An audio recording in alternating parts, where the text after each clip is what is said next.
இப்போ வந்து 4 ஸ்பூன் கொத்தமல்லி, 1 ஸ்பூன் மிளகு, 1 ஸ்பூன் சீரகம் இதெல்லாம் போட்டு நல்லா வறுத்துக்கலாம்.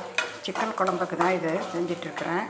இதோட ஒரு 5 வரமிளகா இதையும் சேர்த்திக்கலாம். இதையும் சேர்த்திட்டு இதில் வந்து வெங்காயம் கொஞ்சம் இருக்குது. இதில் ஒரு 5 பூண்டு பல், வெங்காயம் ஒரு 20-25 சின்ன வெங்காயம் வச்சுருக்கேன். இது இந்த குழம்புக்கு நல்லாயிருக்கும். இப்போ அதை வறுத்துட்டு வெங்காயத்தை போட்டு இதையும் வணக்கிக்கலாம். வணக்கிட்டு எல்லாத்தையும் ஆறின வாட்டி அரைச்சிக்கலாம். இப்போ அரைச்சி வச்ச மிளகா, மல்லி இது எல்லாத்தையும் ஊற்றிட்டோம். வெங்காயம்லாம் மஞ்சத்தூள் இப்போ ஒரு 1/2 ஸ்பூனுக்கு மேலே போட்டு இதை வேகட்டும். குக்கரில் வச்சு ஒரு 3 விசில் விடலாம். இப்போது இதில் வந்து 2 ஸ்பூன் எண்ணெய் ஊற்றி பட்டை, கிராம்பு, ஏலக்காய் தாளித்து ஒரு பெரிய வெங்காயம் தாளிக்கிறேன். அதையும் நல்லா வதக்கிக்கலாம். இப்போ வந்து இதில் 2 தக்காளி எடுத்து வச்சுருக்கேன். அதையும் சேர்த்து வதக்கிக்கலாம். இப்போ இதில் வந்து ஒரே ஒரு பெரிய உருளைக்கிழங்கு இருக்குது. அதையும் போட்டு வதக்கிக்கலாம்.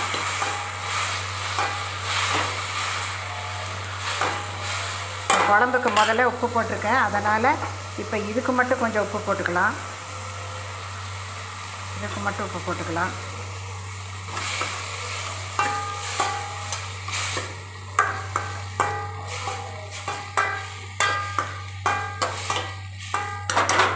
இப்போ இதோட இந்த கறி வெந்துருச்சு.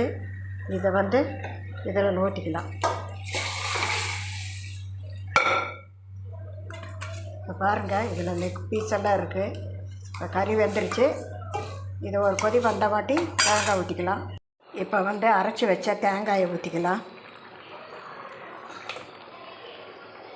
தேங்காய் கசகசா, அரைமுடி தேங்காய் கசகசா இதில் ஊற்றிருக்கிறேன். இப்போ இதையும் ஊற்றிட்டு இதை நல்லா கலந்து விட்டுறலாம்.